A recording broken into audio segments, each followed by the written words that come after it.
Nous venons de traverser l'attaque la plus horrible qu'une personne puisse vivre. Ensuite, il nous a infligé encore plus de tourments en nous disant de rester silencieux pour qu'Israël puisse s'en tirer avec un meurtre prémédité de sang-froid. Cela a été fait avec l'aide de notre gouvernement qui nous a envoyés là-bas pour être piégés et coulés par Israël dans l'intention d'en accuser Nasser.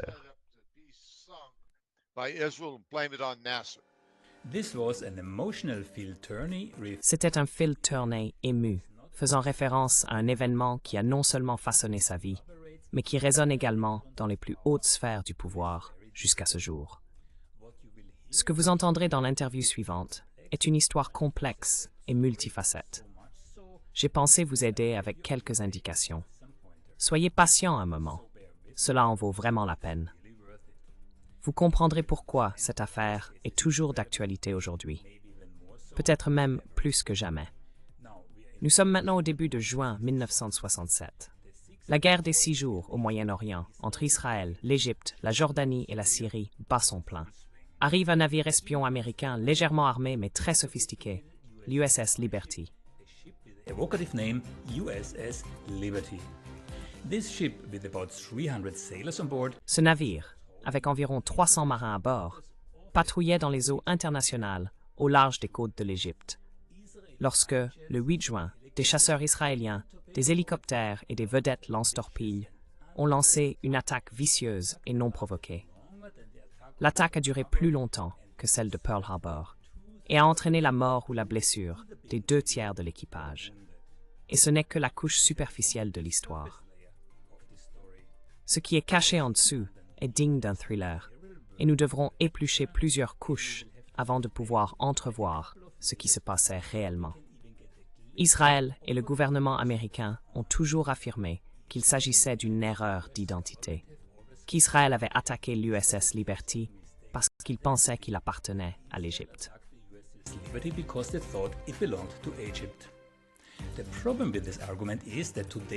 Le problème avec cet argument est qu'aujourd'hui, nous savons qu'Israël a enregistré les transmissions entre le contrôle au sol et les pilotes attaquants pendant l'attaque.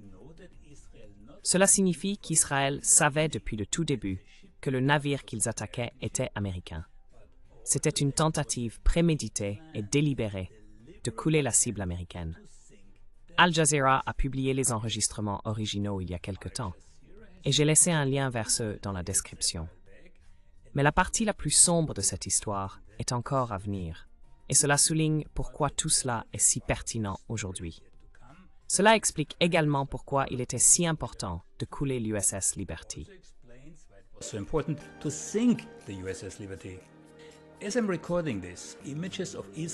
Alors que j'enregistre ceci, des images de l'attaque israélienne contre l'ambassade iranienne en Syrie hier sont partout sur les réseaux sociaux.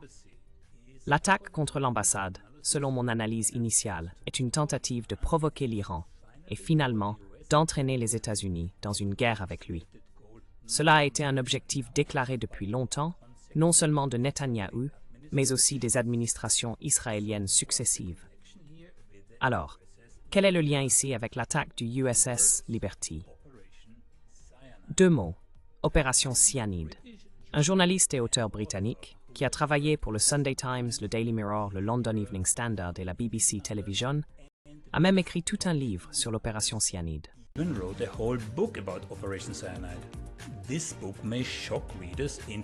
Ce livre peut choquer les lecteurs intéressés par les affaires du Moyen-Orient.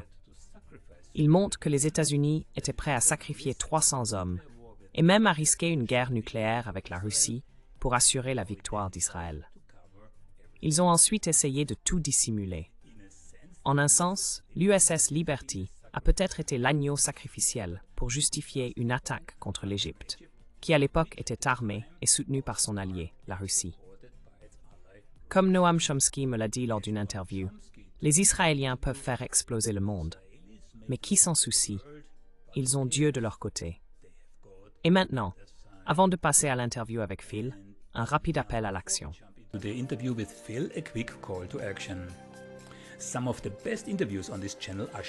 Certaines des meilleures interviews sur cette chaîne sont bannies de l'ombre, ce qui signifie que YouTube ne vous les présente pas. vous, le spectateur. Quelques exemples sont l'interview de Noam Chomsky sur Israël, l'interview avec l'historien suisse Dr. Daniela Ganser et la discussion franche avec l'ambassadeur américain Charles Freeman. Si vous êtes intéressé par du contenu qui va à l'encontre du récit dominant, consultez certaines de nos interviews précédentes. Cela aide vraiment à diffuser l'information si vous aimez et vous abonnez à cette chaîne. Maintenant, passons à notre invité, Phil Turney. Phil Turney, right? Phil Turney. Yes. Oui, Turney, T-U-R-N-E-Y. Why? Perfect. Parfait. Et on peut vous trouver sur Internet sous ce nom, USS Liberty Phil Turney. Phil Turney. Yeah. Oui, il suffit de chercher Phil Turney sur Google. Je suis partout sur Internet. Internet. Okay. D'accord. C'est très agréable de vous avoir, Phil. Vous venez de me dire qu'il neige, mais vous êtes de l'autre côté du monde. Comment ça va? How's it going? It's going very well. Ça va très bien. C'est le printemps ici. Et ce n'est qu'une tempête printanière. Merci de m'avoir invité à discuter du sujet important de l'attaque contre l'USS Liberty par l'État d'Israël et de la façon dont tout cela s'est produit. And how it all came about. Yeah, and you just said something, it is really important and is relevant. Oui. Et vous venez de mentionner quelque chose de très important et pertinent encore aujourd'hui, 57 ans plus tard. Pour ceux qui ne le savent pas, vous êtes un survivant de l'attaque israélienne sur l'USS Liberty, un navire de renseignement, le 8 juin 1967. C'est exact. C'est ce dont nous sommes ici pour discuter. J'ai regardé de nombreuses interviews que vous et vos collègues avez données et j'ai lu plusieurs articles. J'ai identifié 4 points clés, mais cette interview est ouverte. Nous pouvons discuter de l'attaque elle-même et clarifier qu'il s'agissait d'un effort intentionnel pour couler le navire. Nous entrerons dans les détails concernant ce fait. To really sink the ship, and we're going to discuss the details in regards to that fact. Then number 2, after the attack, there is the attempt to Ensuite, numéro 2, après l'attaque, il y a eu une tentative de dissimuler les preuves en envoyant un navire avec un trou de 40 pieds sur 40 dans son flanc, prenant l'eau à 1000 milles au-dessus de l'océan. C'est le numéro 2. Ensuite, si nous pouvons la dissimulation par le gouvernement américain, car il y a clairement eu une dissimulation. Ce n'est pas une théorie du complot. Et puis bien sûr, le contexte géopolitique. L'un des sujets que j'aimerais aborder est l'opération Cyanide. Mais d'abord, pour revenir à vous, Phil, je ne sais pas comment aborder cela, car c'est un sujet immense. Pour les personnes qui n'ont pas entendu parler de cette histoire, pourriez-vous résumer les événements qui se sont produits ce jour tragique? C'était une belle journée, avec un ciel bleu, quelques nuages, une eau claire, et puis soudainement, tout a basculé. clear water, and suddenly all hell broke loose. Yes, sir. We were. Oui, monsieur. Nous avons été envoyés en Méditerranée orientale.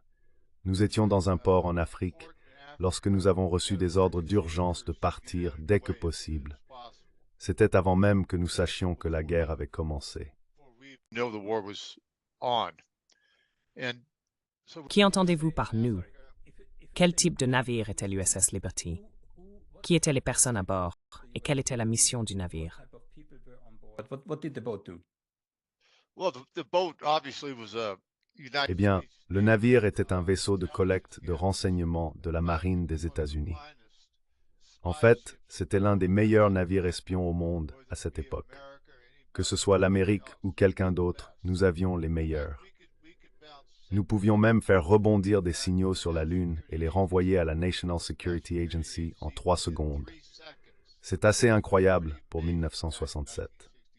Vous pouvez seulement imaginer ce qu'ils peuvent faire aujourd'hui avec les satellites et tout le reste.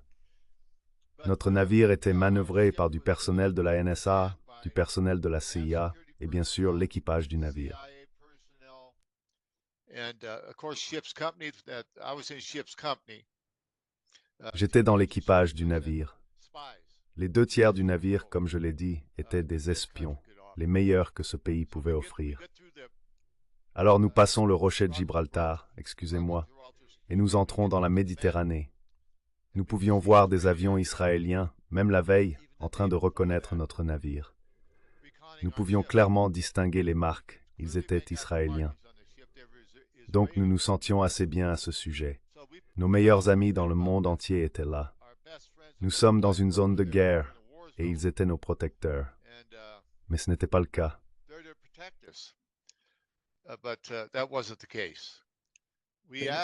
Sorry, if I understood. Désolé, si j'ai bien compris, dans l'une de ces interviews que j'ai vues avec vous, vous avez dit que c'était un déploiement assez surprenant, n'est-ce pas? Certaines personnes sur le bateau en ont entendu parler seulement la veille, et le bateau est allé à toute vitesse dans la zone. Est-ce exact? Into the area, is that right? Oui, nous sommes allés aussi vite que possible pour y arriver. En fait, le navire était un ancien navire Kaiser de la Seconde Guerre mondiale. Ils les appelaient One-Wayers, ou navires de la victoire. Il a été converti en navire de collecte de renseignements en 1965. Yeah. Is it normal? Est-il normal que la marine américaine envoie un seul navire dans une zone de guerre active? Est-ce une pratique courante? Something normal. Pour nous, c'était normal. Je vais vous dire pourquoi. Nous naviguions toujours seuls sans aucune escorte. Cependant, dans une zone de guerre, le capitaine a demandé au moins une escorte de destroyer ou une sorte de soutien, juste au cas où. On nous a dit, eh bien, on ne m'a pas dit personnellement, mais je l'ai découvert plus tard, que le capitaine s'était vu dire de ne pas s'en inquiéter. Nous étions dans les eaux internationales et ne représentions une menace pour personne, ce qui était vrai. Nous capturions des signaux venant du ciel, comme tout le monde le fait. C'était parfaitement légal. Nous ne faisions rien d'illégal dans les eaux internationales. Nous étions là pour faire ce que notre pays nous avait dit de faire, espionner. Et c'est ce que nous faisions.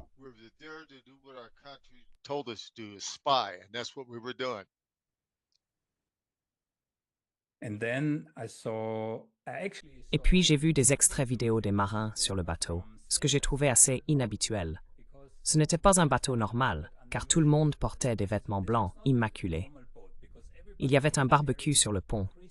Les gens prenaient même des bains de soleil sur le pont quelques minutes avant l'attaque. Est-ce correct? Just minutes before the attack, is that correct?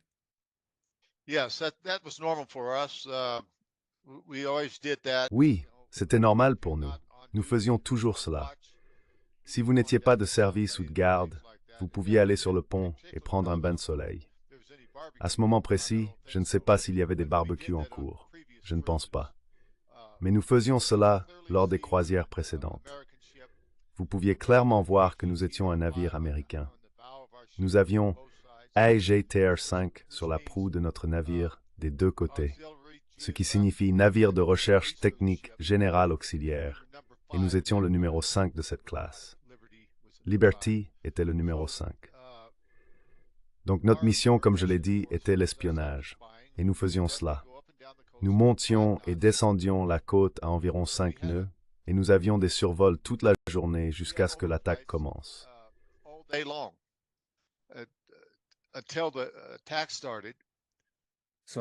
Donc, le 8 juin, lorsque l'attaque a commencé, il y avait déjà eu des survols depuis tôt le matin, n'est-ce pas? Oui, absolument. Ils passaient et inclinaient leurs ailes. Tout était très amical. Ils nous faisaient signe et nous leur répondions. Nous étions très à l'aise parce que nous pensions que les Arabes allaient venir nous chercher. Nous n'avions aucune idée de ce qui allait se passer. Mais pour être clair, ces avions étaient israéliens, n'est-ce pas? Ceux qui faisaient les survols.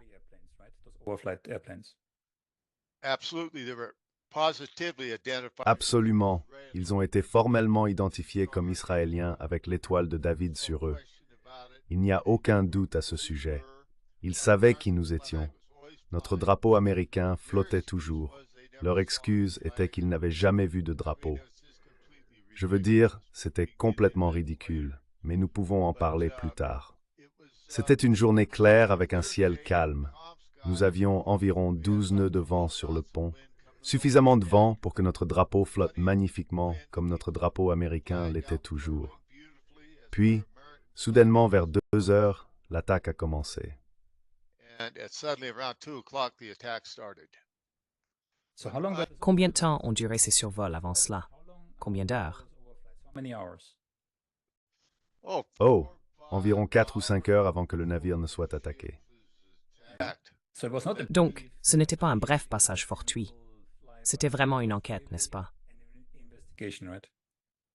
yes, it was over and over again. They Oui, kept on c'était encore et encore.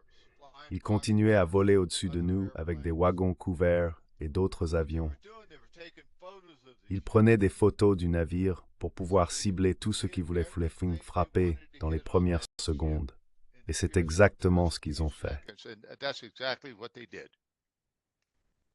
So Alors, d'abord, vous avez eu les survols, puis quel type d'avion est venu ensuite, et comment avez-vous réalisé ce qui se passait? how did you realize what's going on? Well, we found out later, of course. Eh bien, nous avons découvert plus tard, bien sûr, qu'ils étaient israéliens. Mais les avions étaient noircis. Vous ne pouviez voir aucune marque dessus. You couldn't see any markings. Donc, dans nos esprits, nous n'avions aucune idée de qui nous attaquait. In our minds, Nous avons we pensé had que no c'était idea who l'Égypte. was attacking us. No idea. We figured Yeah. it was Egypt. And if you Quand vous dites attaquer, que voulez-vous dire exactement? Que devrais-je imaginer? picture. Well, what you have to picture is 12 Mystere Mirage. Ce que vous devez imaginer, c'est 12 jets Mystère Mirage nous attaquant à plusieurs reprises pendant 25 minutes. 25 minutes. C'est long d'être sous attaque. Vous n'avez nulle part où fuir, Long time. nulle part où vous cacher sur ce navire. You have nowhere to Croyez-moi. run, nowhere to hide on that ship. Ils ont touché chaque antenne de réglage sur ce navire dans les 3 premières secondes de l'attaque. Antenna. Donc nous étions incommunicables. First 3 seconds. Nous n'avions aucun moyen de communiquer avec la 6e flotte ou We quiconque. had no way to communicate with the Sixth Fleet of Le Egypt. radioman, Terry Haldebardier, a tendu un long fil vers un tuner qu'il avait mis hors ligne parce qu'il ne fonctionnait pas correctement. That he had taken off line because it wasn't functioning correctly. That's the only reason they didn't hit that tuner. C'est la seule raison pour laquelle ils n'ont pas touché ce tuner. Il a tiré un long câble coaxial jusqu'au tuner. Ils ont transmis le message « Rockstar, Rockstar, attaqué par un avion à réaction inconnue. Rockstar, nous sommes attaqués. » L'USS America l'a capté, l'USS Saratoga l'a capté, il a même été capté au Vietnam. C'est jusqu'où le signal est allé. Des avions à réaction ont été envoyés depuis l'USS Saratoga et l'USS America. Ces avions ont été liés par Ray G. et Robert McNamara. Those aircraft were recalled by LBJ and Robert McNamara. And we're gonna come to Do that. not We got, Et nous allons y venir. but Mais j'aimerais encore approfondir un peu plus l'attaque. Le détail avec les antennes est significatif, car il y a plus. Ils n'ont pas seulement détruit les antennes. Que s'est-il passé avec les signaux et le brouillage des signaux? what happened with the signals and the jamming of the signals? Yes, it was every time they would make a pass at it. Oui, chaque fois qu'ils nous attaquaient et tiraient, ils brouillaient les signaux américains. Toutes les fréquences étaient brouillées. Tous les 5 signaux tactiques étaient bloqués. Nous ne pouvions pas envoyer de message. La seule raison pour laquelle nous avons pu envoyer un message est que pendant une attaque, le brouillage ne s'est pas produit. Pour une raison quelconque, je ne sais pas pourquoi. Je ne suis pas si technique, mais d'autres le sont. L'information est sortie et l'alarme a été déclenchée. L'attaque a continué. Tout d'abord, permettez-moi de dire ceci. Il y avait 850 trous de canon et de roquettes dans le navire. Plus de 5000 balles perforantes ont touché le navire. Du napalm a été largué sur le pont pour nous brûler. Nous pouvons parler des bateaux torpilleurs si vous le souhaitez. Quoi que vous vouliez, nous partirons de là. Like whatever you want, we'll go from there. Yeah. So Oui. Donc, juste une chose. Vous avez dit que l'attaque a duré 25 minutes. J'ai entendu dire qu'elle a duré un peu plus longtemps. Quelqu'un a mentionné qu'elle a duré plus longtemps que l'attaque de Pearl Harbor. longer than the attack on Pearl Harbor. Oh, it did. The attack didn't end with the Oh, c'est vrai. L'attaque ne s'est pas terminée avec les avions à réaction essayant de nous tuer tous. Quand ils ont fini, les vedettes lance-torpilles sont arrivées. Nous avons vu l'étoile de David sur les vedettes lance-torpilles et avons pensé « Oh super, nos amis sont là pour nous aider. » Non, ils ne l'étaient pas. Ils étaient là pour nous tuer tous. pour nous envoyer par le fond, et ils ont presque réussi. L'attaque a duré aussi longtemps que l'attaque de Pearl Harbor, comme vous l'avez dit. Quand ils ont envoyé les vedettes lance-torpilles, nous avons pensé que l'attaque était terminée lorsque les avions ont cessé de tirer sur nous. Puis, quand les vedettes lance-torpilles sont arrivées, nous avons pensé qu'elles étaient là pour nous aider et que l'attaque était complètement terminée. Oh, non, c'était pas terminé.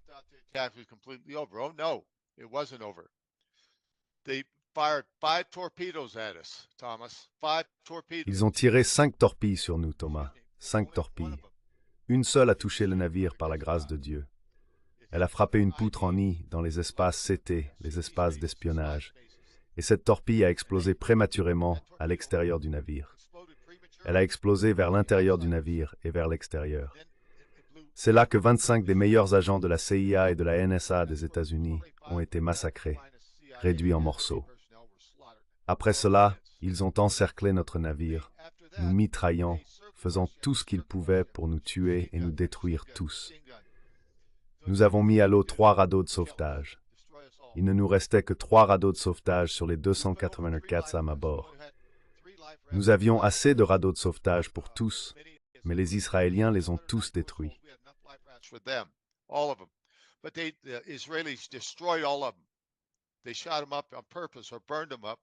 Ils les ont délibérément abattus ou brûlés. Il n'en restait que 3. Nous les avons mis par-dessus bord. Les torpilleurs n'en voulaient pas. Ils ont mitraillé les 3 radeaux de sauvetage. Ils en ont coulé 2 et ont pris le 3e à bord de leur bateau comme trophée. Après cela, l'attaque n'était toujours pas terminée. Des hélicoptères transportant des troupes sont venus pour nous achever et saborder le navire. Ils allaient monter à bord du navire, nous tuer tous et le saborder. C'était exactement leur plan. Ils ont reçu un message disant que de l'aide était en route, ce qui n'était jamais le cas. L'aide n'est jamais arrivée avant 17 heures plus tard. S'ils avaient continué leur attaque vicieuse, ils auraient pu tous nous tuer.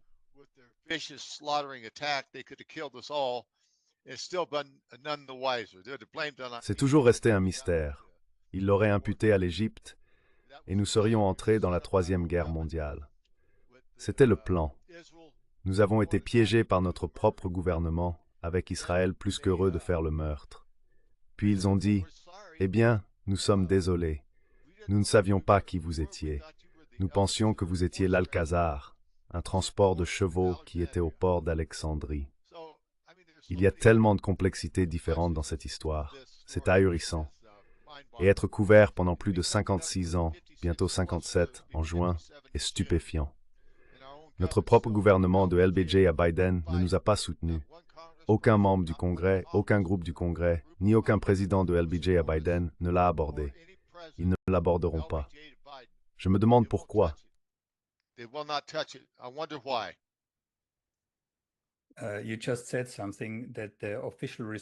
Vous venez de mentionner que la réponse officielle était, et est encore partiellement, qu'il s'agissait d'un cas d'erreur d'identité, n'est-ce pas? C'est toujours ce qui est véhiculé. Mais je veux être très clair, et je veux que tout le monde écoute l'enregistrement qui est maintenant disponible. L'armée israélienne a enregistré cette attaque. L'enregistrement inclut les communications entre les pilotes et le contrôle au sol. C'est clair.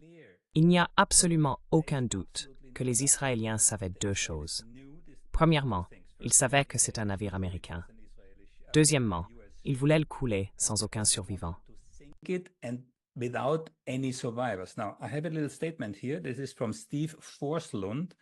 Maintenant, j'ai une déclaration ici de Steve Forslund. C'est un analyste du renseignement avec la 455e escadre technique de reconnaissance aérienne. Il a examiné la bande et a dit que la station de contrôle au sol avait ordonné à l'avion d'attaquer et de couler la cible, en s'assurant qu'il n'y avait aucun survivant. Il y a un documentaire d'Al Jazeera sur ce sujet, où vous pouvez entendre les enregistrements vous-même. Donc, je veux être très clair.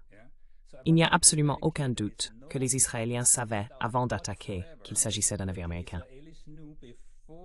J'ai encore un commentaire ici.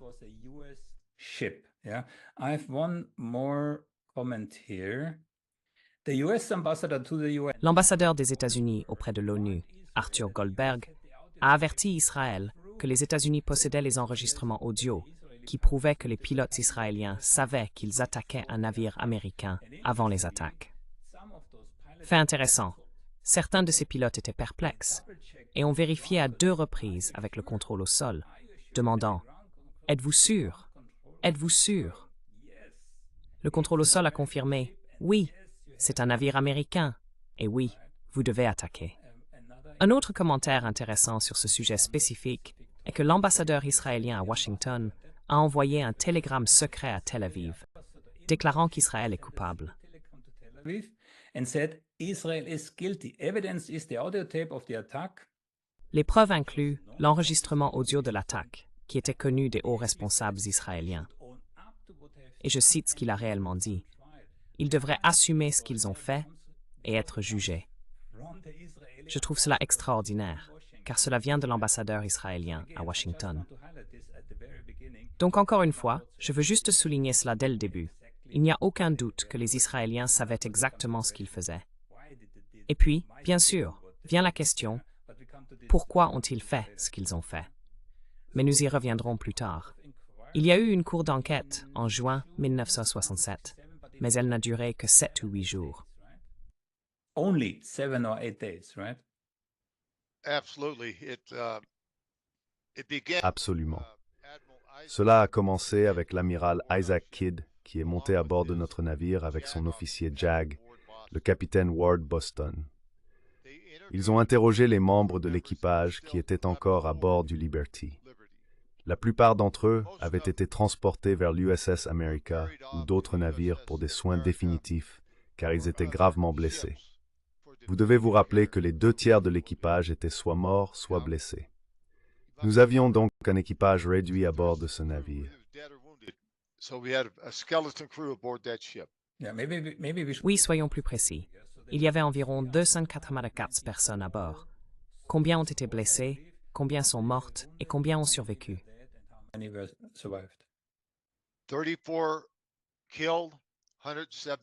34 tués, 164 blessés, et cela représente les 2 tiers de l'équipage du navire soit morts, soit blessés.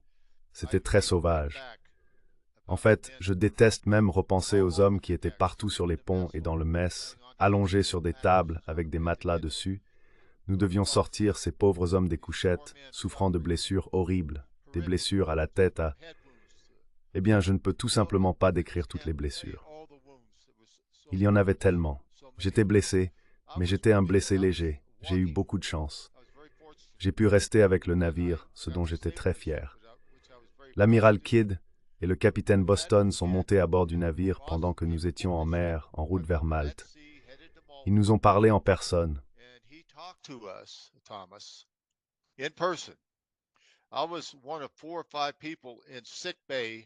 J'étais l'une des 4 ou 5 personnes dans l'infirmerie. C'est là que nous avons rencontré l'amiral. Il nous a demandé à chacun ce que nous avions vu et ce que nous pensions, et il répondait à cela. Nous nous sentions très bien à ce sujet. En fait, il a enlevé ses étoiles de son revers et les a jetées sur la table en acier inoxydable. Cela a sonné comme une cloche. Il a dit « Je suis comme votre père. Dites-moi exactement ce qui s'est passé. Je veux aller au fond de cette affaire. » Et nous l'avons fait. Je lui ai dit exactement ce que je pensais. Pourquoi l'aide n'est pas venue? Pourquoi Israël ferait cela s'ils allaient être tenus responsables? Et combien de personnes étaient mortes sur le Saratoga ou où qu'elles soient allées?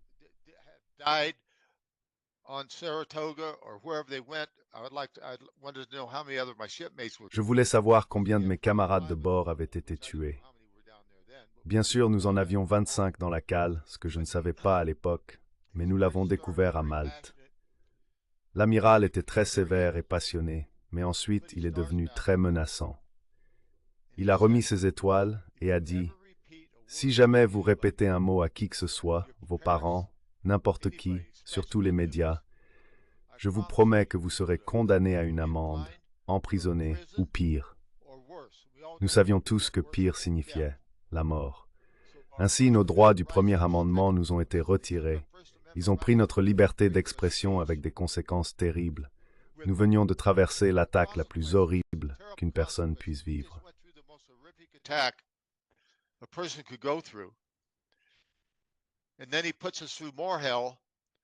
Et puis il nous a fait traverser encore plus d'enfer, nous disant de nous taire pour qu'Israël puisse s'en tirer avec un meurtre prémédité de sang-froid, avec l'aide de notre gouvernement. Ils nous ont envoyés là-bas pour être piégés, pour être coulés par Israël et blâmés sur Nasser. C'est exactement la somme de tout cela. Bien sûr, il y a beaucoup plus de choses qui entrent en jeu, mais c'était le plan. Ce plan a probablement été mis en œuvre peut-être 1 an ou 6 mois avant qu'il ne se produise. Frontline 615 et le comité 303, je suis sûr que vous en avez entendu parler. L'attaque devait avoir lieu le 15 juin, attaquant notre navire. Mais Israël est devenu nerveux et a commencé la guerre plus tôt. C'est pourquoi ils nous ont précipités en Méditerranée si rapidement.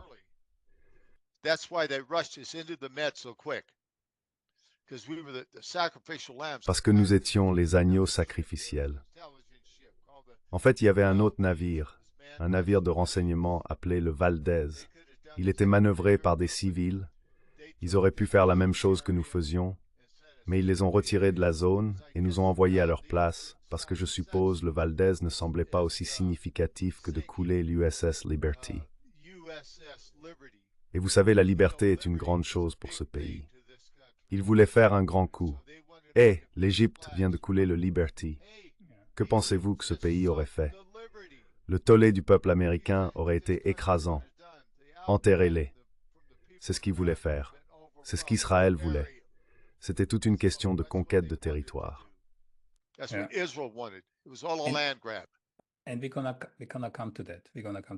Et nous allons y venir.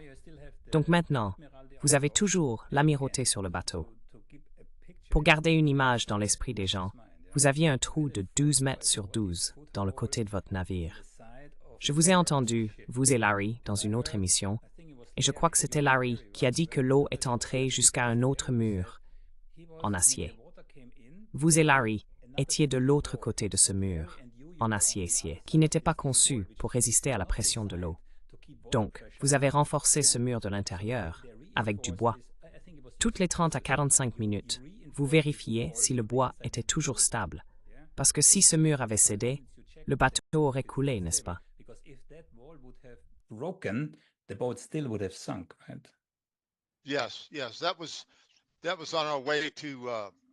Oui, c'était sur notre chemin vers Malte.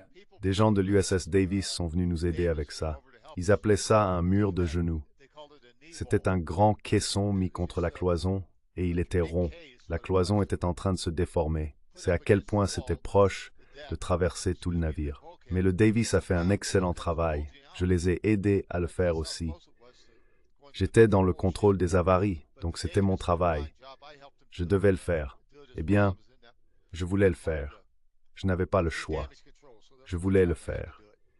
Si le mur de genoux se brisait, nous serions inondés et le navire coulerait. Par la grâce de Dieu, nous sommes arrivés à Malte dans un port sûr. Mais nous ne pouvions pas aller en Crète. Nous avons été envoyés à 1000 milles de là, alors que nous aurions dû aller en Crète. Pourquoi?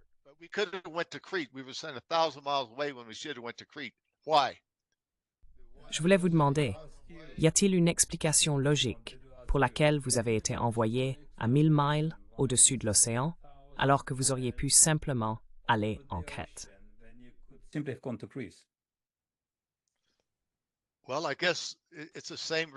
Eh bien, je suppose que c'est pour la même raison qu'ils nous ont attaqués.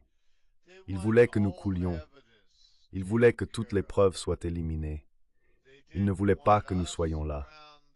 Notre seul péché, Thomas, c'est que nous sommes restés en vie pour dire la vérité. Et nous avons été étiquetés comme nazis, haineux des Juifs et porcs antisémites, simplement parce que nous sommes restés en vie. Et notre gouvernement ne nous écoute pas. Jeffrey?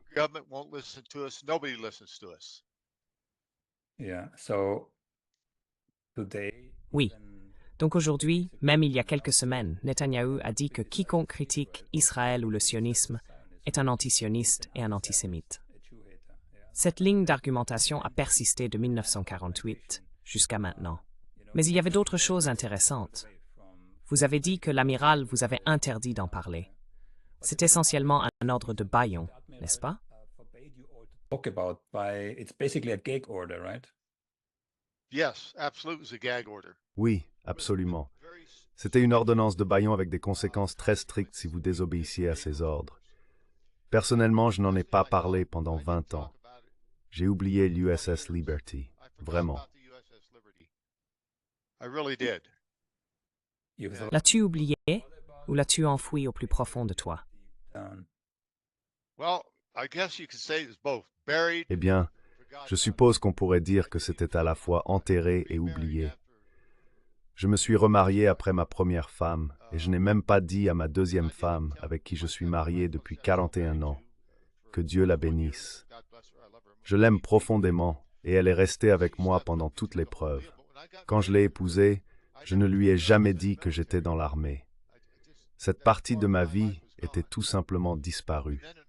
Puis un article est sorti de Stan White, qui est depuis décédé.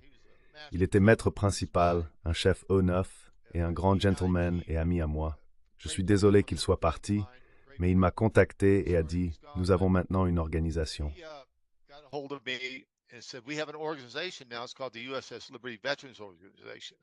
Cela s'appelle l'Organisation des vétérans de l'USS Liberty. J'ai dit « Wow, vous parlez ouvertement ?» Il a dit « Oui ». J'ai eu l'impression que le monde entier venait de se retirer de mes épaules. Alors j'ai commencé à parler et je n'ai pas arrêté depuis 41 ans. Cela fait longtemps. Je n'ai pas créé l'organisation, j'en suis devenu membre. J'ai été président 4 fois et je suis très fier de faire partie de cette organisation avec les grands hommes de Liberty. C'est un excellent équipage d'hommes dévoués qui aiment ce pays plus que tout, et notre pays nous néglige. C'est juste une déclaration équitable.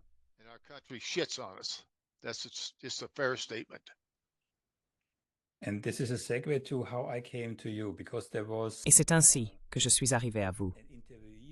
Il y avait un de mes interviewés, Ken O'Keefe, un ancien marine américain qui a participé à la flottille de la Liberté pour Gaza. Il a mentionné votre nom et nous a mis en contact. Il m'a également envoyé l'audience du comité du New Hampshire de janvier 2024. Étonnamment, cette audience de janvier 2024 est la première audience formelle depuis 1967, à moins que vous ne me disiez le contraire. Formal hearing ever since 1967. Yes, Ken était sur le Mavi Marmara, je crois que c'était ça. Est-ce le nom du navire qui est allé? Et ils ont attaqué ce navire. Les Israéliens ont également attaqué ce navire et tué 10 personnes.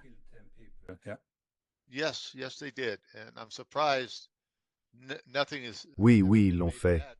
Et je suis surpris que rien n'ait jamais été fait à ce sujet. Mais, je veux dire, et alors? Ils ont tué quelques personnes, hein?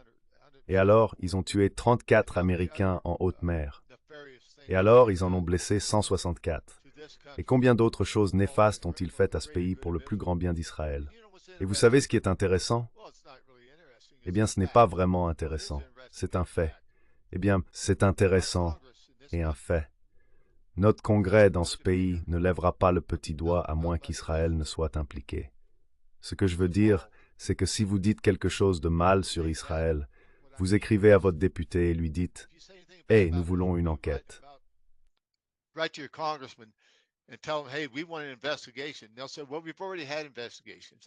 Ils diront « Eh bien, nous avons déjà eu des enquêtes ». Ils n'en ont jamais eu. Ce sont des menteurs. Ce sont tous des menteurs. Nous n'avons jamais eu une enquête complète.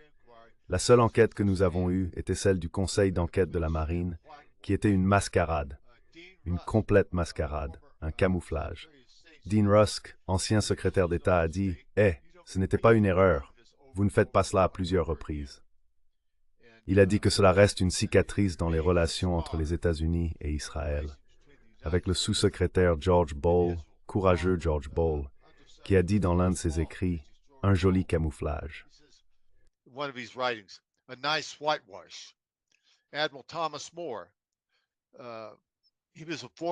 L'amiral Thomas Moorer était un ancien commandant des forces européennes à Atlanta. Il a été le seul amiral à être en charge à la fois des flottes européennes et pacifiques. Il est ensuite devenu chef des opérations navales, puis président du comité des chefs d'état-major interarmés. Il était l'un des meilleurs amis que l'USS Liberty ait jamais eu. Bien qu'il soit décédé, sa voix reste forte, ainsi que celle des autres, qu'ils soient décédés ou non. Leurs voix sont très fortes et très précises. Ce pays ne fera rien contre Israël, quoi qu'il fasse, y compris assassiner des Américains en haute mer. Qu'est-ce qu'ils ne peuvent pas se permettre? Thing it does is murdering Americans on the high seas. What can't they get by with? Yeah, we lost you there for a second, Phil, but you're back now. Oui, nous vous avons perdu pendant une seconde, Phil, mais vous êtes de retour maintenant. Il est clair que les groupes d'intérêt israéliens sont profondément enracinés, non seulement dans le Congrès américain, mais aussi dans le gouvernement américain lui-même, jusqu'au plus haut niveau. J'ai vu l'audience du comité du New Hampshire, et j'ai été surpris par deux choses. Premièrement, plusieurs survivants, y compris vous, ont parcouru une distance considérable pour y participer. Pourtant, ils ne vous ont donné que 2 à 3 minutes pour parler. J'ai vraiment été surpris par cela. Pourquoi en est-il ainsi? Et deuxièmement, y a-t-il eu des résultats concrets de ce comité? Concrete outcomes of that committee? Not that I'm aware of as yet. They're supposed to reconvene, I believe it's Pas à ma connaissance pour l'instant. Ils sont censés se réunir de nouveau la semaine prochaine, le 20 mars. Mais vous avez raison.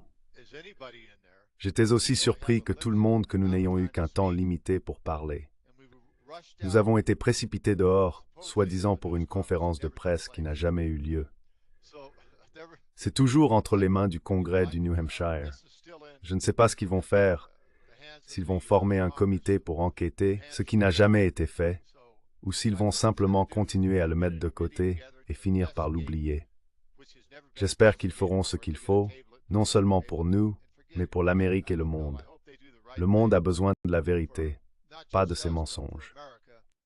And the world needs the truth. They don't need these lies. Before we discuss let's say, Avant de discuter de l'histoire de cela, il y a un élément que j'aimerais approfondir un peu.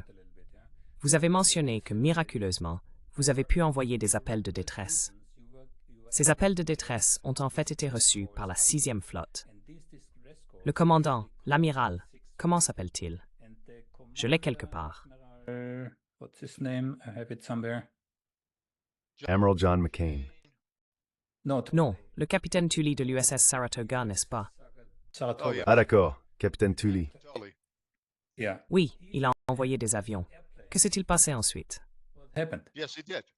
What He happened? sent aircraft. He sent. Oui, il l'a fait. Il a envoyé des avions, il a envoyé une salve, mais ils ont été rappelés.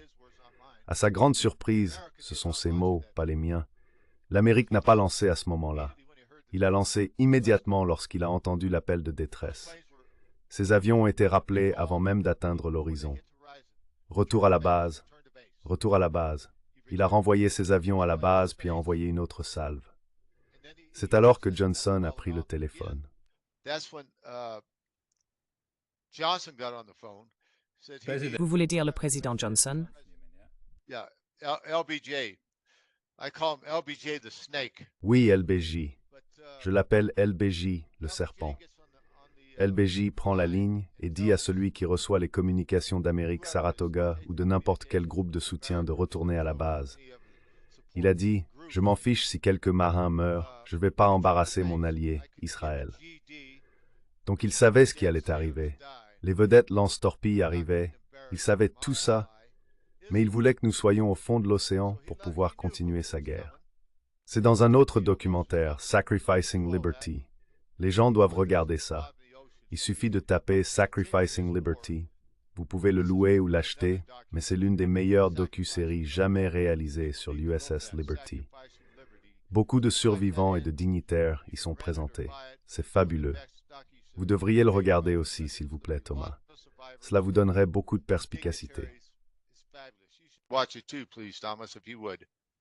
I Give me a will. lot of insight. I will. Je le ferai. Et le capitaine Tully a été renvoyé par la suite, n'est-ce pas? That's right. Lost his job. Yes, he was. He lost his command because he come to help us. Il a perdu son emploi. Oui, il l'a fait. Il a perdu son commandement parce qu'il est venu nous aider. Il a assisté à l'une de nos réunions et il avait un cancer de la gorge, Tom. Il avait un cancer de la gorge. Il est venu, je crois, à une ou deux de nos réunions. Il était en uniforme, un homme plus âgé, mourant de cancer. Il a dit « Je suis désolé de ne pas avoir pu venir vous aider.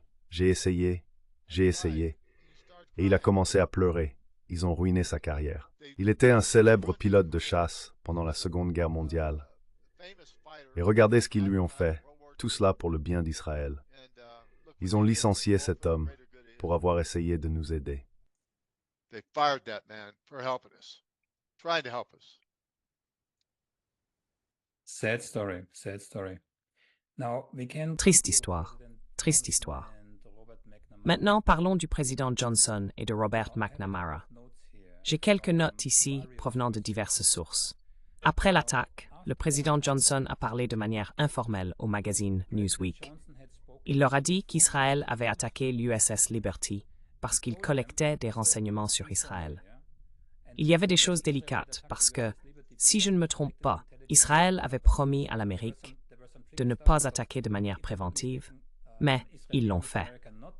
Donc, il pourrait y avoir une raison pour laquelle Israël ne voulait pas que les renseignements américains collectent les informations qu'ils avaient. Collect, the information that they're having, yeah. But the fact that Johnson said this to Newsweek magazine was... Oui, mais le fait que Johnson ait dit cela au magazine Newsweek a été divulgué. Des documents déclassifiés montrent qu'Israël a menacé Johnson de diffamation de sang. Le problème était que Johnson avait une élection à venir en 1968. À cette époque, le Washington Post écrivait que le lobby juif pouvait déterminer l'issue de 169 des 270 votes électoraux nécessaires pour gagner la Maison-Blanche. C'est pourquoi Johnson était assez réceptif à la pression israélienne. Ensuite, le président Johnson a reçu 2 cadeaux d'Israël pour garder l'histoire secrète. Got 2 gifts from Israel to keep the story quiet, yeah. First of all, the Jewish community would stop... Tout d'abord, la communauté juive cesserait de s'opposer à la guerre du Vietnam, parce qu'à l'époque, la communauté juive était en fait assez contre la guerre du Vietnam. Mais plus important encore, pendant la guerre du Vietnam, les Américains ont perdu beaucoup de leurs combattants à cause des missiles solaires russes. Ce sont les mêmes missiles qu'utilisait l'Égypte, et Israël avait capturé une installation entière, y compris les lanceurs et les roquettes, et les avait donnés à l'Amérique pour que celle-ci puisse concevoir des contre-mesures. Donc, ce sont 2 cadeaux concrets qu'Israël a donnés à Johnson pour garder toute l'histoire de l'USS Liberty secrète. Cela signifie qu'un président américain a été influencé par ces cadeaux, et c'est pourquoi c'est si pertinent aujourd'hui, Phil. Cela ne peut pas être surestimé. This cannot be overstated. And again, we are not against the Jewish people. Et encore une fois, nous ne sommes pas contre le peuple juif. C'est absurde.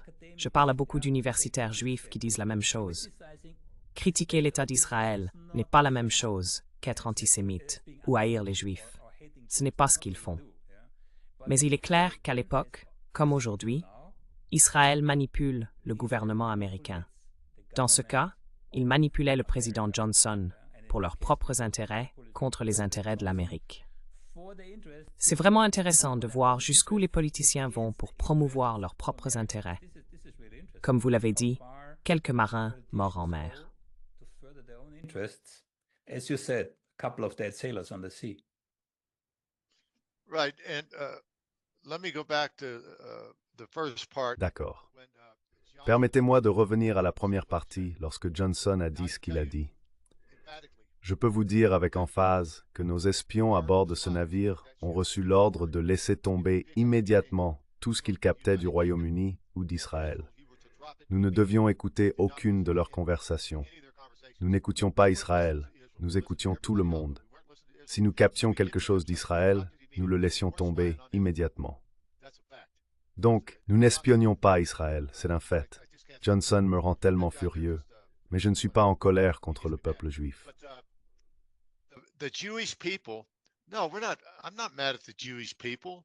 They're governed by Ils sont gouvernés par des personnes qui n'ont parfois pas leurs meilleurs intérêts à cœur. La même chose se passe en Amérique. Le gouvernement fait des choses qui ne sont pas bonnes pour le peuple américain, mais ils le font quand même.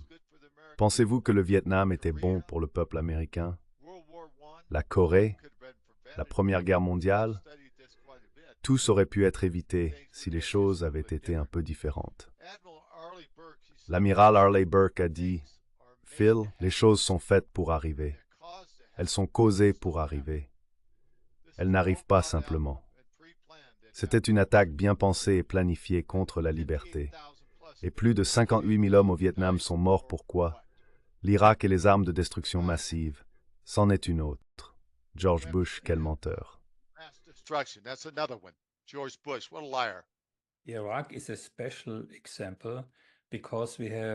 L'Irak est un exemple particulier parce que nous avons la secrétaire d'État Madeleine Albright déclarant, je crois que c'était sur CNBC, qu'elle trouvait que cela valait la peine que 500 000 enfants irakiens soient morts de faim. Cela se connecte à Israël.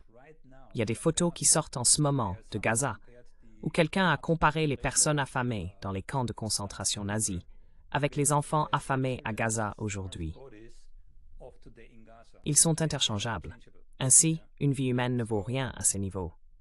Human life is worth nothing, yeah, on those levels. No, it isn't. And here we sit talking to each other. Non, ce n'est pas le cas. Et ici, nous sommes en train de discuter d'un sujet très important. Il n'y a rien de plus important que les vies humaines, surtout celles des petits-enfants. Ils n'ont rien à dire et ils souffrent de morts horribles par la famine ou en étant explosés par des bombes ou des roquettes israéliennes. Mais encore une fois, je ne peux pas assez insister là-dessus. Notre combat n'est pas contre le peuple israélien. Notre combat est contre le gouvernement et ce que les gouvernements feront à d'autres personnes, peu importe qui elles sont. Israël est tellement enraciné dans notre gouvernement qu'ils peuvent faire tout ce qu'ils veulent sans aucune conséquence. Maintenant, comment cela se produit-il encore et encore? Voici un bon exemple. Cynthia McKinney. Elle était une démocrate noire, je crois, de Géorgie ou quelque part dans le sud. Democrat, I believe, from maybe it was Georgia or somewhere down south. I can't remember. But je ne me souviens pas exactement, mais on lui a dit qu'elle devait prêter serment de soutenir Israël avant de devenir membre du Congrès. Elle devait soutenir Israël à tout prix. Elle s'en est offusquée et ils se sont débarrassés d'elle. Elle est partie.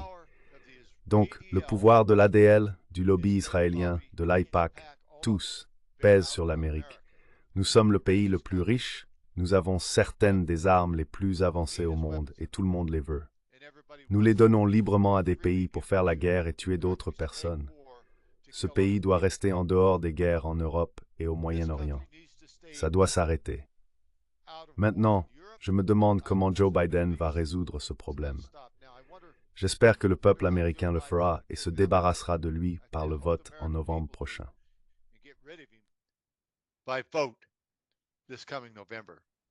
Qui est l'alternative?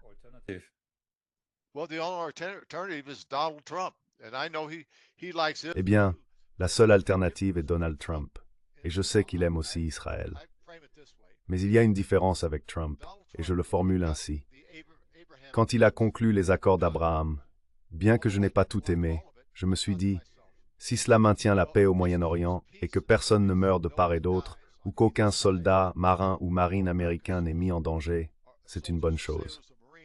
Mais maintenant, regardez, le monde explose autour de nous. Et je suis sûr que dans votre coin du monde, ils ne sont pas trop contents non plus, car ce qui arrive à l'Amérique arrive au monde. Ce qui arrive à Israël arrive au monde. C'est mon état d'esprit. C'est la meilleure façon dont je peux l'expliquer. That's my mindset. That's the best way I can explain it.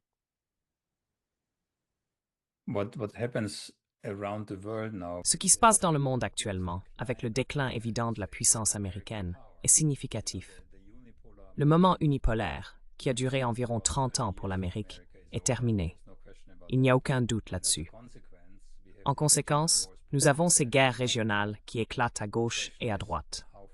La question est de savoir jusqu'où cela ira. Pouvons-nous maîtriser cela? Pour le moment, il semble que les puissances en place fassent tout ce qu'elles peuvent pour étendre ces conflits, et non pour les maîtriser. C'est fou. Not to rein them in. It's crazy. Yeah, it doesn't matter if it's in Israel, if it's Peu importe si c'est en Israël ou dans la guerre par procuration entre les États-Unis et la Russie en Ukraine. La France s'implique maintenant. C'est incroyable à voir en tant qu'observateur extérieur. Maintenant, imaginez que vous êtes un extraterrestre et que vous venez sur notre planète pour la première fois. La première chose que vous voyez, c'est que cette planète est armée jusqu'aux dents. Mais le paradoxe est que ces gens pointent leurs propres armes sur eux-mêmes. C'est le 21e siècle où l'on pourrait penser que l'illumination a eu lieu. C'est quelque chose de vraiment difficile à comprendre. It's something that's really hard to understand. It is, and it's C'est le cas, et il est difficile pour le monde entier de voir cela et de comprendre ce qui pourrait arriver. Poutine menace de guerre nucléaire, d'holocauste nucléaire, si les choses ne vont pas dans son sens. Si l'Occident s'implique davantage, et maintenant Biden veut envoyer 300 millions de dollars supplémentaires d'armes à l'Ukraine, cela suffit pour quelques jours, puis tout est épuisé. Alors où cela s'arrête-t-il, Thomas? Je n'en ai aucune idée. and those are all used up. So where does it end, Thomas? I have no idea. It's a good segue. C'est une bonne transition pour revenir à la liberté. Vous avez mentionné le nucléaire, alors parlons de l'opération Cyanide. Tout d'abord, que savez-vous à ce sujet? What do you know about it? Operation Cyanide. L'opération Cyanide était une opération secrète. Elle va de pair avec Front Left 615. Est-ce correct? 615, is that correct? I don't know what the article was, but it has to do with. Je ne sais pas quel était l'article, mais il a à voir avec le sujet nucléaire et la géopolitique. Cela se rapporte à ce que vous avez dit au tout début, que vous pensiez que cela avait été planifié au moins 1 an à l'avance. Si c'était l'IHOP, une expression de l'historien suisse Dr Daniela Ganser que j'ai interviewé, cela signifie laisser faire exprès, n'est-ce pas? Oui, c'est là que ce sujet intervient. L'attaque n'était pas une erreur. J'ai quelques notes devant moi.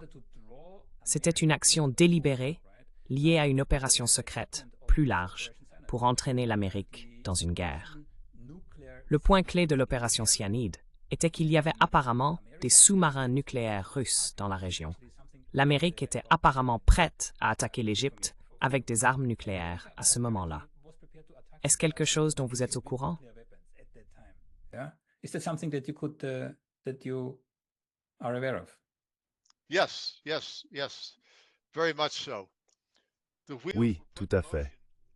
Les rouages étaient en marche pour une frappe nucléaire sur l'Égypte. Les avions étaient en l'air, se dirigeant vers le Caire pour les anéantir. Le point étant, si nous avions coulé, cela aurait été le prétexte pour la guerre, menant à un conflit nucléaire. Comme je l'ai dit plus tôt, le peuple américain aurait été outré. Ils auraient crié vengeance pour détruire les personnes qui ont tué 284 marins et marines américains à bord de notre navire espion, l'USS Liberty. Mais nous n'avons pas coulé. Nous étions à seulement 3 ou 4 minutes d'un échange nucléaire. Il y avait des sous-marins russes là-bas, ainsi que des sous-marins américains. L'USS Amberjack et l'USS Samuel Jackson étaient sous nous. Donc oui, cela allait se produire. Le documentaire Sacrificing Liberty met cela en évidence de manière très marquée. C'est un incontournable. Tapez-le simplement et vous le trouverez. C'est incroyable. Vous en apprendrez beaucoup. Mais non, nous étions proches de la Troisième Guerre mondiale. But no, we were close to World War III. Both the two elements which are not. Les deux éléments ne sont pas sans précédent.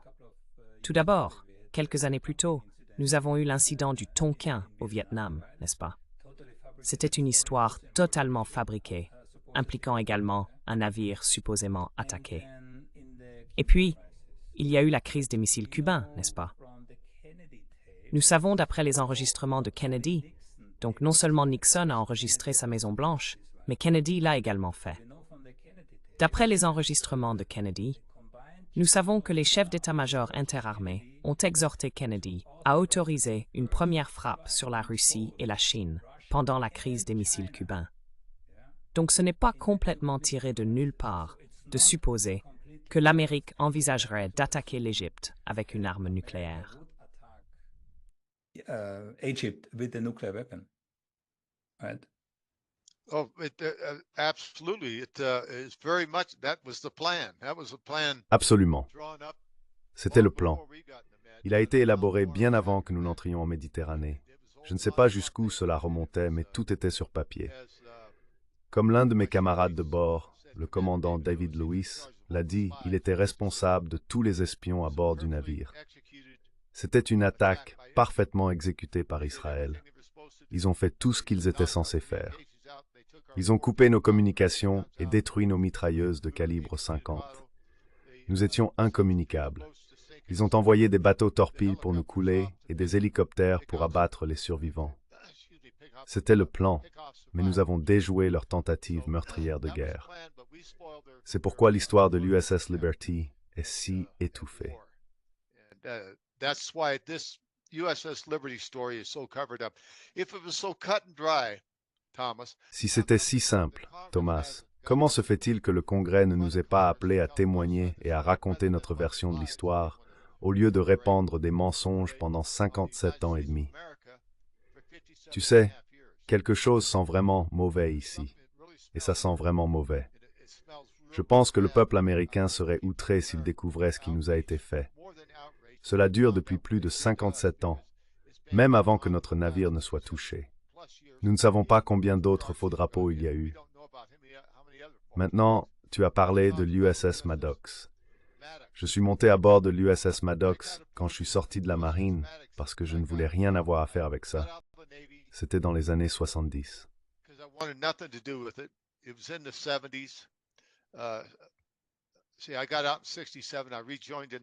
Tu vois, je suis sorti en 67 et j'ai réintégré dans les années 70.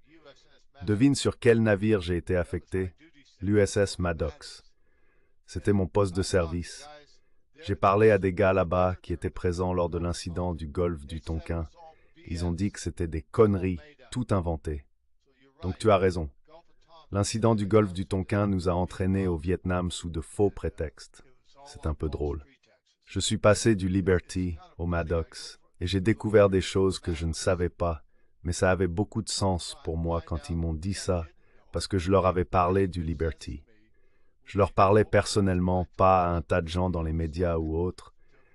Je leur ai juste dit que j'étais à bord du Liberty et ils étaient au courant. Ils m'ont raconté quelles étaient leurs circonstances.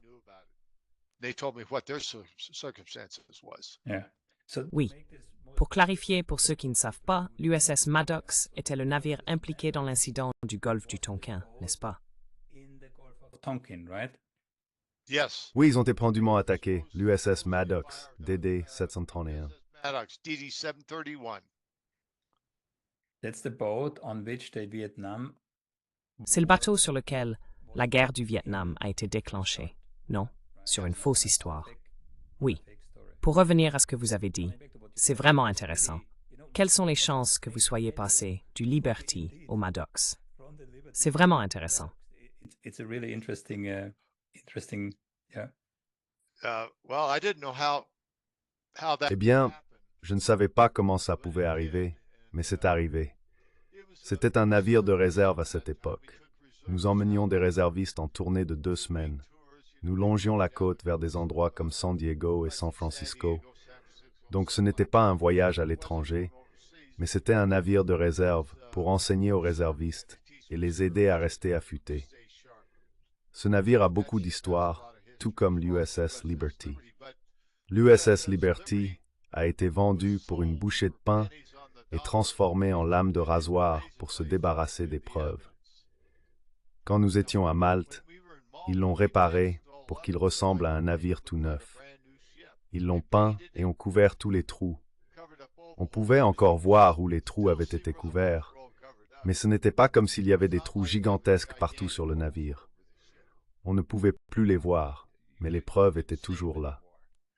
But Yeah. the evidence was still there.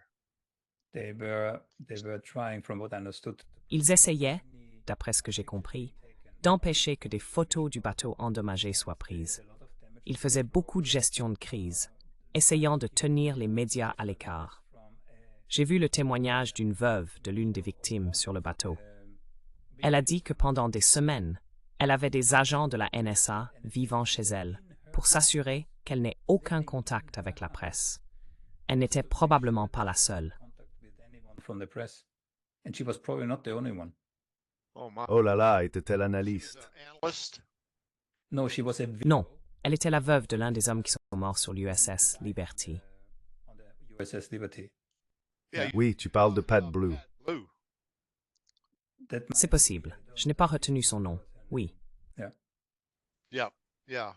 Her husband, unfortunately, Oui, son mari, malheureusement, est monté à bord du navire à Malte. Nous avons pris 3 marines et un analyste civil, Alan Blue. Il ne savait pas que, quelques jours plus tard, il serait mort. Elle a traversé beaucoup de douleurs et de déceptions. Son mari a été réduit en miettes, puis elle a été traitée comme une traîtresse. bits, and then to be treated like a traitor from our government. Notre gouvernement lui a dit de ne rien dire.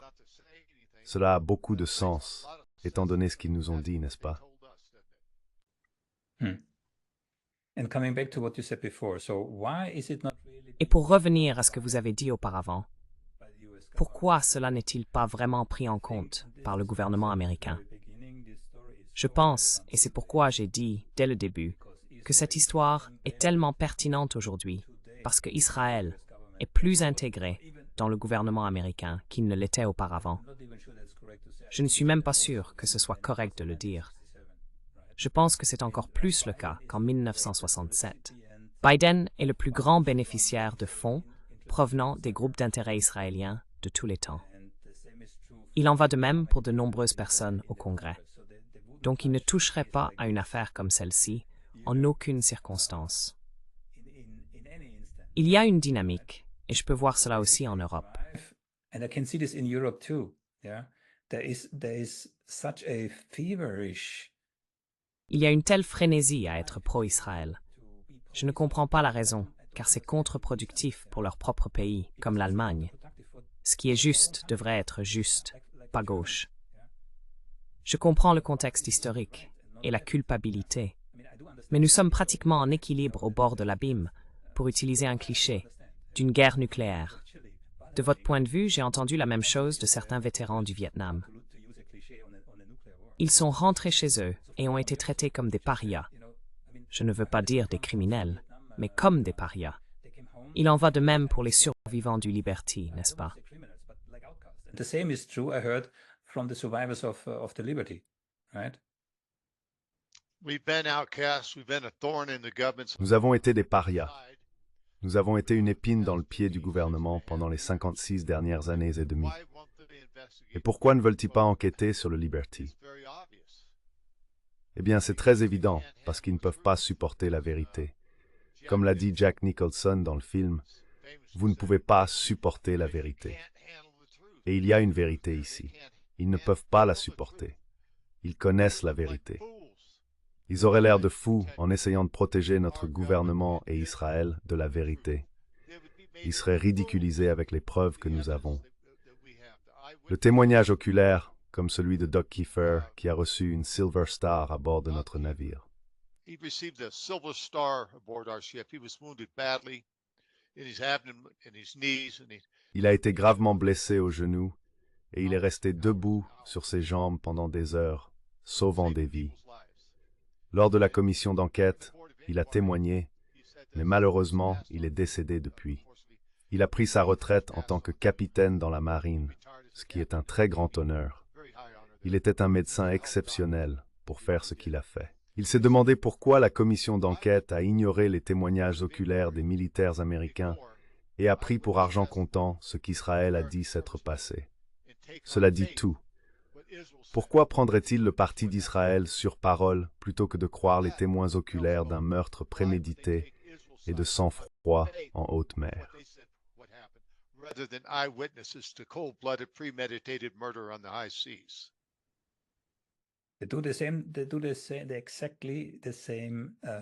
Ils font exactement la même chose aujourd'hui.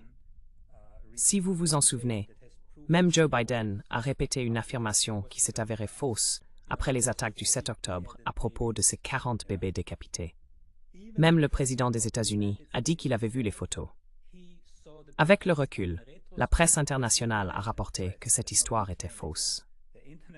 Cela signifie soit que Biden mentait, soit que quelqu'un a fourni à Biden des informations manifestement incorrectes. Information that was clearly incorrect, right? Right, I understand that. I'm not privy to all the details. D'accord. But it makes a lot of sense. Je comprends cela. Je ne suis pas au courant de tous les détails, mais cela a beaucoup de sens. Je ne sais pas exactement comment répondre à cela, si ce n'est de dire que toutes les vies humaines sont sacrées. Je me fiche de savoir qui les tue. Mais quel côté croyez-vous et quel côté ne croyez-vous pas? Prendre un côté et pas l'autre, c'est comme un tribunal kangourou. C'est la même chose qui nous est arrivée. Les personnes qui ont essayé de nous assassiner s'en sont sorties parce qu'on a pris leur parole plutôt que celle des marins américains qui avaient juré leur vie à la Constitution des États-Unis pour la protéger contre tous les ennemis, étrangers et domestiques. Et nous ne valons rien. Nos paroles ne signifient rien. En tant qu'Américain, c'était l'une des plus grandes gifles que j'ai jamais reçues, ainsi que pour le reste de mes coéquipiers. Ces hommes étaient cœurs merveilleux, bons. Il y avait deux équipages différents sur Liberty. Brave, wonderful, good men. Now there were two different crews aboard the Liberty. The spies, we weren't allowed to talk to them. They weren't. Les espions n'étaient pas autorisés à nous parler, et nous n'étions pas autorisés à leur parler. Ensuite, il y avait l'équipage du navire. Mais quand ce navire a été touché, nous étions tous unis, essayant de nous sauver les uns les autres. Je félicite chacun de ces hommes courageux qui ont aidé à sauver ce navire. Je pourrais ajouter que nous ne l'avons vraiment pas sauvé. Dieu a sauvé ce navire. Nous n'étions que ses serviteurs ce jour-là. Et nous sommes toujours ses serviteurs dans la foi et la vérité pour le public américain et le monde. Cette histoire doit sortir avant que nous ne mourions tous. Ils attendent juste que nous mourions, Tom. Ils attendent juste que nous mourions. C'est tout ce qu'ils veulent. Ils pensent que cette histoire va disparaître, mais elle ne va pas disparaître. Nous avons d'autres personnes qui vont continuer à raconter cette histoire. Mais c'est plus pertinent et plus puissant avec les survivants disant la vérité. Et c'est ce que nous allons faire jusqu'au jour de notre mort. Absolutely. And I was always wondering, Absolument. Et je me suis toujours demandé, vous savez, ce n'est pas un incident isolé. L'Amérique a envahi l'Irak sur la base de fausses informations. De nombreux Américains sont morts, beaucoup ont été blessés, et beaucoup ont des traumatismes, sans parler des Irakiens. En tant que soldat américain, vous voyez vos amis mourir. Puis vous rentrez chez vous et découvrez que votre propre président vous a menti. Je me demande toujours, nous avons maintenant des centaines de milliers de vétérans aux États-Unis issus de diverses guerres. De plus en plus d'informations révèlent que tout n'était pas comme il semblait. N'y a-t-il pas de volonté au sein de ces organisations, ou même de l'armée elle-même, de dire « Les gars, nous devons faire quelque chose. Nous ne pouvons pas continuer comme ça. » Hey guys, we need to do something. We cannot continue like this. No, we can't. And I look back on the Iraq Non, War. nous ne pouvons pas. Et je repense à la guerre en Irak, en commençant par cette guerre. Vous vous souvenez du choc et de la stupeur. Je ne pouvais pas y croire. Bombardement indiscriminé, tuant toutes ces personnes, envoyant nos troupes pour les combattre. Puis nous sommes entrés en Afghanistan. Regardez, c'était une guerre de 20 ans. Pourquoi? C'était pas pour le bénéfice des États-Unis. Irak, Afghanistan, et ainsi de suite. Tous ces hommes et femmes qui ont servi notre pays sont allés dans une guerre où nous n'étions pas censés être. C'est dégoûtant. C'est anti-américain. Cela fait ressembler les militaires américains à rien de plus que des cibles mobiles à utiliser. Ils mettent un drapeau sur votre cercueil et disent « Oh, tu étais un bon garçon. Voici une Purple Heart. » Puis vous mettent en terre. Cela n'a tout simplement aucun sens pour moi. I mean, it just doesn't make good sense to me. A last little topic, if I may, Phil. Yeah. Un dernier sujet, si je peux me permettre, Phil. Vous avez mentionné que vous êtes très intéressé par ce qui se passe au Moyen-Orient, et je peux imaginer pourquoi, étant donné votre passé. Alors, comment voyez-vous le conflit israélo-palestinien? Et comment voyez-vous la relation entre Israël et les États-Unis? Je sais que ce n'est pas idéal de poser des questions composées. Alors d'abord, que pensez-vous du conflit israélo-palestinien, en particulier de ce qui se passe à Gaza en ce moment? Or specifically what's going on in Gaza right now. What is going on in Gaza? Now, I'm speaking for myself. Que se passe-t-il à Gaza? The crew or anybody else. Maintenant, je parle en mon nom. Je ne parle pas pour l'équipe ou qui que ce soit d'autre. Ce sont mes pensées personnelles. Ils ont été attaqués. Eh bien, laissez-moi commencer comme ceci. Ils ont un point de contrôle, une porte, autour de tout Israël. Ils ont le dôme de fer. Vous ne pouvez pas vous approcher de cette porte. Même un petit chaton, s'il s'approchait, les Israéliens pourraient le détecter. Pour une raison quelconque, cette porte a été laissée ouverte, ou ils l'ont franchie, ou quoi que ce soit. Bombardée, franchie, cela ne fait aucune différence. Ils sont passés. Puis tout a commencé à se passer. Maintenant, pour la réponse d'Israël à cette attaque non provoquée, si c'est ainsi que cela s'est passé, je ne vais pas aller plus loin que cela. Mais la réponse d'Israël, il rase Gaza. Il rase Gaza et tue et affame les gens jusqu'à la mort. They're leveling Gaza and killing and starving people to death. No, I'm not on board with that. I don't care who's doing it, and it must stop. Non, je ne suis pas d'accord avec ça. Peu importe qui le fait. Cela doit cesser, et cela doit cesser maintenant. Les Palestiniens ont tout à fait le droit de respirer de l'air frais chaque jour, comme n'importe qui d'autre dans ce monde. Ils ne devraient pas être chassés ou massacrés par un gouvernement étranger ou se sentir moins humains. Les nouvelles les dépeignent comme n'étant pas de bonnes personnes, mais ce sont les Palestiniens. Les gens disent qu'ils ont voté pour le Hamas. Mais savez-vous qui a créé le Hamas? Israël a fait du Hamas ce qu'il est aujourd'hui. Il n'aimait pas Yasser Arafat et l'OLP, et maintenant il est parti. Donc vous avez le Hamas qui a été créé par Israël et maintenant ils se battent entre eux. Je suis totalement contre cela. Les bombardements massifs, les roquettes et la famine sont un péché mortel à mes yeux. Is a mortal sin, in my view. I have to highlight one thing. You said actually. Je dois souligner une chose. Vous avez dit non provoqué à propos du 7 octobre. Si nous ne clarifions pas cela, nous allons être critiqués. Ce n'était pas non provoqué. C'est une conséquence de 75 ans d'occupation.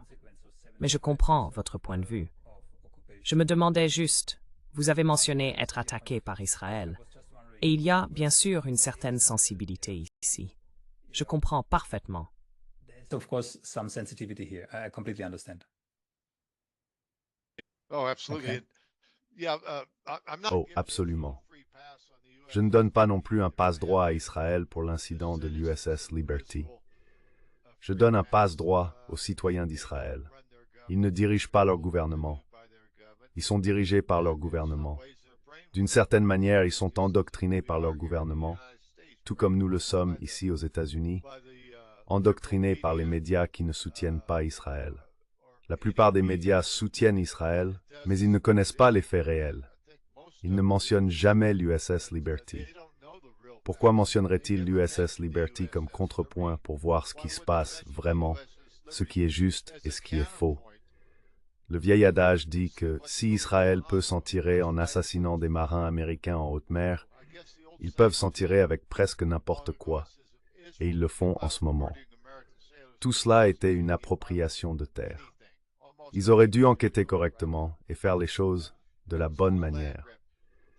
S'ils l'avaient fait, ce qui se passe en Israël en ce moment ne se produirait pas. C'est mon point de vue. what's going on in Israel right now wouldn't be happening. That's my viewpoint. Yeah. And you just said brainwashed. I interviewed. Et vous venez de mentionner le lavage de cerveau. J'ai interviewé le professeur Nurit Peled El-Hanan, une professeure israélienne qui a étudié le racisme dans les manuels scolaires israéliens. Elle a découvert que les enfants israéliens sont endoctrinés avec le racisme dès leur plus jeune âge, juste après la maternelle. Si nous comparons cela à l'Amérique, nous voyons qu'il n'y a plus de presse véritablement libre. Les médias appartiennent à des entreprises et sont alignés avec des intérêts puissants. On pourrait dire qu'il y a aussi un endoctrinement ici, ce qui est encore plus dangereux, car il est absolument invisible. Which is even more dangerous because it's absolutely invisible. Yeah. Oui, c'est invisible. Et c'était pareil en 67. Nous étions en première page un jour et en dernière page le lendemain. Puis nous n'étions plus du tout dans les nouvelles. Voilà à quel point ils ont couvert notre situation. Un navire amiral américain, attaqué par un gouvernement étranger, Israël, et bénéficiant d'un laissez-passer en raison d'une erreur d'identité. Ils ont commis des crimes de guerre graves, en tirant sur nos radeaux de sauvetage, en nous tirant dessus de manière indiscriminée sur le pont. Ils étaient vicieux. Comment les gens peuvent-ils faire ça? Comment les gens peuvent-ils simplement tuer d'autres personnes comme ça, surtout à bord du Liberty? Et je ne dis pas que nos vies valent plus que d'autres, mais c'est un exemple parfait de gouvernement devenu très très mauvais, devenu corrompu. Et je ne pense pas que beaucoup de choses aient changé depuis, si ce n'est rien. Now we have a messianic. Nous avons maintenant un gouvernement messianique en Israël. Nous avons des chrétiens messianiques en Amérique. J'ai interviewé Noam Chomsky et il a dit qu'entre 60 et 80 millions de personnes en Amérique lisent de la littérature messianique. Cela signifie que des deux côtés, vous avez des groupes d'intérêt qui, en fonction de leur religion, espèrent un choc des civilisations pour que leur Messie puisse revenir. C'est vraiment fou. Phil, y a-t-il quelque chose que nous n'avons pas encore abordé et dont vous aimeriez parler? Is there anything that you would like to talk about? Yes, if I may, Thomas, thank Of you. course. Oui, si je peux, Thomas. Merci. L'organisation USS Liberty est un petit groupe de personnes. Nous acceptons des dons et nous vous conseillons de rejoindre l'association des vétérans de l'USS Liberty. Je peux vous dire comment faire si vous aidez à faire passer le mot. You're gonna send me Vous allez m'envoyer ces informations et je les mettrai dans la description de la vidéo. Je pense que c'est mieux. Ainsi, les gens n'ont rien à écrire. Vous m'envoyez les détails et je les inclurai dans la description pour que tout le monde puisse y accéder. Vous pouvez également m'envoyer un lien direct. Je pense que c'est le moyen le plus simple. I think that's the easiest. D'accord, je vais le faire. Out of interest. Par curiosité, combien de survivants directs de l'attaque sont encore en vie? About? That's a good question. C'est une bonne question. Disons ceci. Entre 50 et 100 survivants sont encore en vie. Donc environ 200 d'entre eux sont décédés. So 200 of them are gone. Yeah. And that brings me back to, Oui, et cela me ramène à l'âge moyen d'un soldat au Vietnam, qui était de 19 ans, n'est-ce pas? Donc, vous étiez extrêmement jeune. Je suis analyste comportemental, et je peux vous dire que notre néocortex se développe jusqu'à ce que nous ayons entre 21 et 23 ans. Cela signifie que nous envoyons pratiquement des enfants à la guerre dont la capacité de réflexion n'est pas encore pleinement développée. C'est toujours la même chose. La guerre, ce sont les vieux qui parlent et les jeunes qui meurent. C'est tout simplement incroyable. Dans certains pays, nous pouvons les envoyer à la guerre et ils ne peuvent même pas encore acheter de l'alcool légalement. C'est tout simplement incroyable. Alors, quel âge aviez-vous? yeah. So how old were you? How old were you? I was 20 years old in 1960. J'avais 20 ans en 1967. J'ai rejoint la marine, j'ai quitté l'école et rejoint la marine à 17 ans, avec la permission de mes parents. J'ai fait 2 missions au Vietnam, puis j'ai été transféré sur la côte Est à bord de l'USS Liberty. East Coast aboard the USS Liberty. Let me get this straight. Laissez-moi comprendre. Vous aviez 20 ans sur l'USS Liberty en 1967 et vous aviez déjeuné 2 missions au Vietnam. Vietnam behind you. Yes. Now, I wasn't on the ground, but I was there in Vietnam. Maintenant, je n'étais pas sur le terrain, mais j'étais au Vietnam. Transporting, it was an ammo ship. J'étais sur un navire, l'USS Mauna Kea, qui était un navire de munitions. Nous étions là pour transférer les munitions nécessaires aux soldats, aux marines et aux aviateurs là-bas. Ce n'était pas bon. Les nouvelles qui en sortaient et tout le reste n'étaient pas amusantes. Vous parlez d'être traité de mauvais noms. Oui, nous revenions du Vietnam et le navire était remis à neuf et réparé. Puis nous repartions en mer. Mais on nous appelait des tueurs de bébés. Nous ne tuions personne. Il y avait des pancartes disant « Marins et chiens, ne marchez pas sur la pelouse ». La même chose à Norfolk, en Virginie. Marins et chiens, ne marchez pas sur la pelouse. C'est ce qu'ils pensaient des militaires américains. Maintenant, ils sont traités comme ils devraient l'être, avec respect et honneur. Les vétérans du Vietnam ont apporté cela à l'armée. Les vétérans du Vietnam ont particulièrement travaillé dur pour obtenir à ces hommes et femmes le respect qu'ils méritent pour avoir servi notre pays. Pour cela, tous les vétérans du Vietnam devraient être très fiers. And for that, all Vietnam's veterans should be very proud.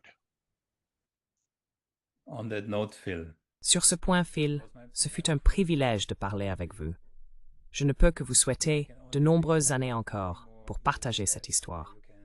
Tell this story. I sure hope so. J'espère bien. J'ai 67 ans maintenant, donc nous verrons comment ça se passe. Je ne prévois pas de mourir de sitôt, à moins que ma voiture n'explose. My car blows up. Avez-vous des préoccupations dans ce sens? Oh oui, oui. Sérieusement, Yeah, I've been threatened. My wife and I Oui. were in. J'ai été menacé. Ma femme et moi étions à San Diego dans un bar-restaurant.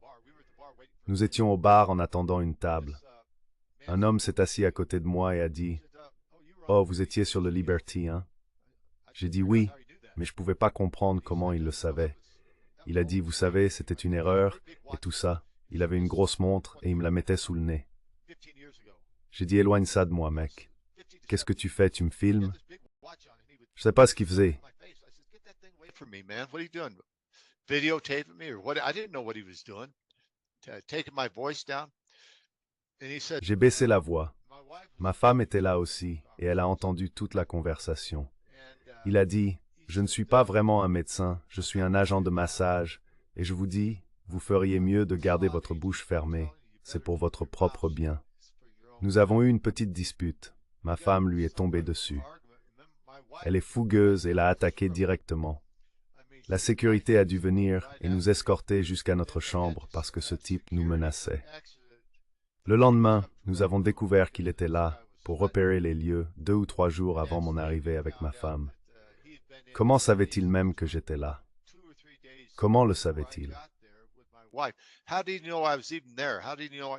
Are they checking my credit cards? Or what are they doing? Est-ce qu'ils vérifient mes cartes de crédit? Why would they pick me Que up font-ils? especially to tell me? Comment savaient-ils que j'étais là? Guess why? Because Et pourquoi m'auraient-ils choisi spécifiquement pour me dire ça? Je suppose que c'est parce que je fais ça depuis si longtemps et que j'en parle depuis si longtemps. J'ai écrit des livres, etc. C'est pourquoi ils l'ont fait. Il y a plusieurs autres choses. Les écrous de roue ont été enlevés de mon camion et le pneu est tombé. Je pense que c'était un autre coup de semonce. Mais c'est le genre de choses que vous obtenez quand vous menez le bon combat. J'ai eu la chance de rester en vie aussi longtemps. Espérons que ça continue. Lucky enough to stay alive this long. Let's hope it continues. Are there Y a-t-il d'autres incidents similaires provenant d'autres personnes? survivors? You know, I'm not sure. I can't. Vous savez, je ne suis pas sûr. Je ne peux en citer aucun pour le moment. Je suis sûr qu'il y en a, mais on nous a tous dit de rester silencieux. Je pense que la plupart d'entre eux ont pris cela au pied de la lettre. Concernant Sacrificing Liberty, ce film est une série documentaire de 4 heures. Je ne peux pas vous dire à quel point il est bon, mais je vais devoir vérifier cela. C'est un bon point à examiner. Je vais vérifier avec mes autres contacts et voir. Good point to check into. I'll check with my other guys and see. Mhm. And from the US, Et de la part du gouvernement américain, y a-t-il eu des représailles quand ils ont parlé ou publié quelque chose? published something. Well, Jim Ennis, he wrote the first book. Eh bien, Jim Menes a écrit le premier livre, Assault on the Liberty. Tous les livres qu'il a vendus ou donnés ont été retirés des bibliothèques. Je ne sais pas par qui, peut-être par notre gouvernement, où ils ont été ordonnés de le faire par notre gouvernement. C'est une représaille. Il ne voulait pas que la vérité éclate, mais il a brisé la glace à ce sujet, et je donne beaucoup de crédit à Jim pour cela.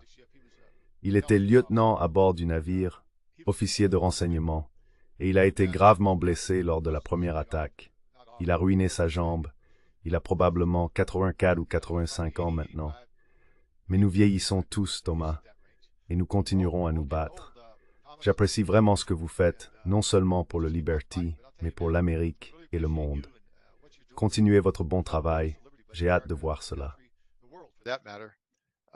Keep up the good work, and I'm looking forward to seeing this You will. edited version.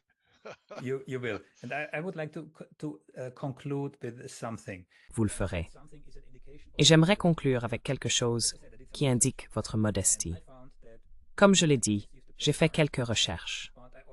J'ai découvert que non seulement vous avez reçu la Purple Heart, mais j'ai aussi lu la liste des raisons pour lesquelles vous l'avez reçue. Vous avez sauvé plusieurs vies ce jour-là. En le faisant, vous avez dû vous exposer directement au feu à plusieurs reprises. Le fait que vous n'ayez même pas mentionné cela témoigne de votre modestie. Vous betalat minant toward i spilfa, and skhavefa. You know, the respect for what you did, right? Well, I appreciate that, and I might say on Eh the bien, award they gave me, j'apprécie cela. the bronze Et je pourrais dire à fellowship propos de la meeting, récompense qu'ils m'ont donnée, l'étoile de bronze avec le V pour la vaillance, je ne l'ai pas demandé. Ils me l'ont donnée. Elle m'a été décernée. J'étais juste heureux de m'en sortir vivant. Mais dans cette récompense, il n'y avait pas un mot sur Israël. Ils ont dit beaucoup de choses, mais ils n'ont pas dit qui nous avait attaqués. Cela en soi est une dissimulation. Ils m'ont donné cette récompense. Et c'est la même chose pour tout le monde à bord de ce navire qui a reçu des récompenses. Israël n'a pas été mentionné du tout. Israel was not mentioned one bit. There was a story.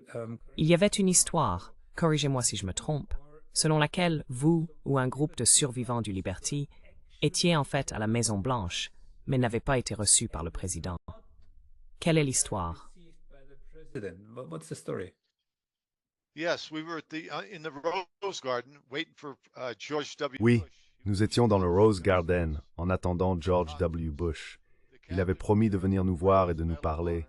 Le capitaine était là, portant sa médaille d'honneur, et il y avait probablement 30 survivants avec leurs épouses. Nous attendions à Washington, D.C. en été. Il faisait très très chaud et humide. Nous avons attendu et attendu. Il est passé en limousine, a fait un signe de la main, et c'était tout.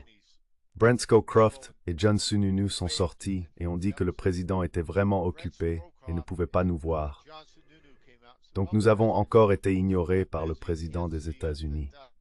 Il a simplement manqué de respect à la médaille d'honneur du capitaine et à nous tous. C'est ce qu'ils font depuis 56 ans et demi, manquer de respect à l'un des équipages les plus décorés de l'histoire navale des États-Unis pour un seul engagement. Nous en avons assez. Nous nous battons aussi fort que nous le pouvons. Nous sommes vieux, mais nous sommes toujours combatifs. Fighting back hard as we can. We're old, but we're still feisty. Good. Bien sur ce fil, ce fut un privilège de parler avec vous.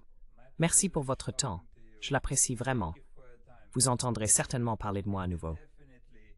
Will hear from me again. D'accord. Eh bien, merci Thomas. Passe une excellente journée et profite du printemps. Ici, il neige dehors, cependant. Here, buddy. Pareillement, tous mes vœux. Best. D'accord. Que Dieu vous bénisse. Au revoir. Bye-bye. Bye bye.